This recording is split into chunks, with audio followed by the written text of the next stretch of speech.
When I was in New York and staying with Wendy in the summer, I noticed when she would call, she had no access to her money, so every time she had to do anything that she had to pay for, she had to go through the guardian. Y'all, Kevin Hunter just keeps on coming back for more, and this time he's gone too far. He's trying to overturn his divorce with Wendy Williams. Yes, the same Wendy he cheated on and left for his side chick. And wait until you hear what else he's demanding.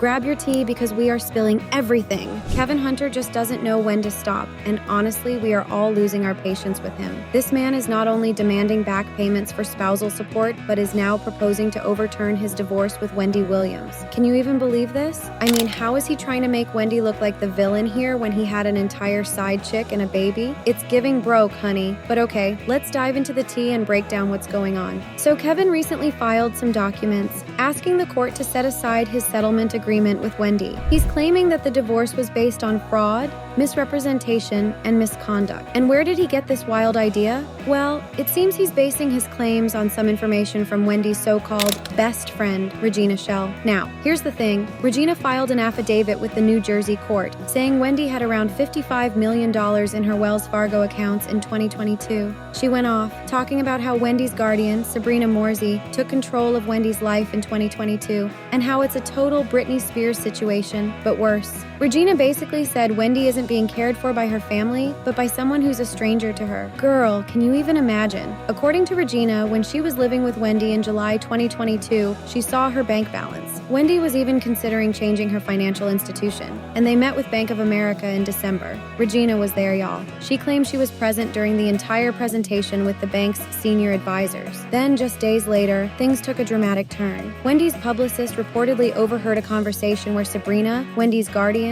told Wendy that there was no money in her accounts. Oh, the drama. Regina basically said Wendy isn't being cared for by her family, but by someone who's a stranger to her. Girl, can you even imagine? According to Regina, when she was living with Wendy in July 2022, she saw her bank balance. Wendy was even considering changing her financial institution, and they met with Bank of America in December. Regina was there, y'all. She claimed she was present during the entire presentation with the bank's senior advisors. Then, just days later, things took a dramatic turn. Wendy's publicist reportedly overheard a conversation where Sabrina, Wendy's guardian, told Wendy that there was no money in her accounts. Oh, the drama. Regina was convinced Wendy was being forced into silence because, in her own words, Wendy would never be this quiet. She's saying Wendy is a real person, not just some karma story, and this whole situation is super sinister. Wendy hasn't even been able to contact Regina, who used to speak with her 5 times a day. If Wendy could get to a phone, she'd be calling her best friend, right? Well, Kevin took this affidavit and ran with it. He's using it in his latest court documents, alleging that $48 million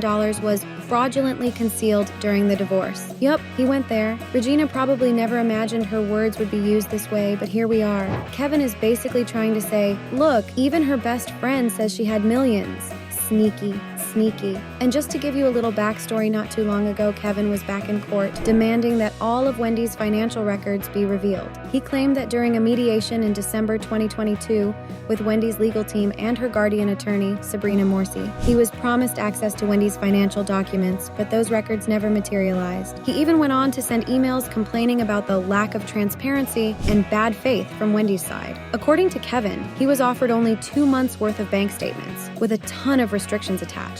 This, of course, wasn't part of the original agreement. What makes this whole situation even messier is that Kevin's payments, which were based on his marital settlement agreement, suddenly stopped in January 2022. This was right around the time Wendy's bank, Wells Fargo, froze her accounts and suggested a guardianship hearing. Kevin argues that there's no way Wendy could have spent all her money within that year, so naturally, he wants to see those bank records. Kevin thinks that Wells Fargo, not Wendy, stopped the payments to him and that Sabrina, her guardian, continued with this stoppage. Now, Kevin is basically like, Wendy had enough money to pay me out in a lump sum when we divorced, and she still had enough even under the guardianship agreement. Sabrina, Wendy's guardian, responded by saying that the payments to Kevin were supposed to end if Wendy's yearly income was less than twice her income from February 1st, 2020. And guess what? Wendy hadn't been hosting her show since October 2021, so her income had dropped. Yet Kevin continued to receive his payments. Sabrina claims that Kevin was actually overpaid by $112,500, and now she wants him to return that money plus interest. But surprise, surprise, Kevin was not having it it. He's back in court again, this time whining about how he relies on those payments for his living expenses and how being without them for 23 months has affected him greatly.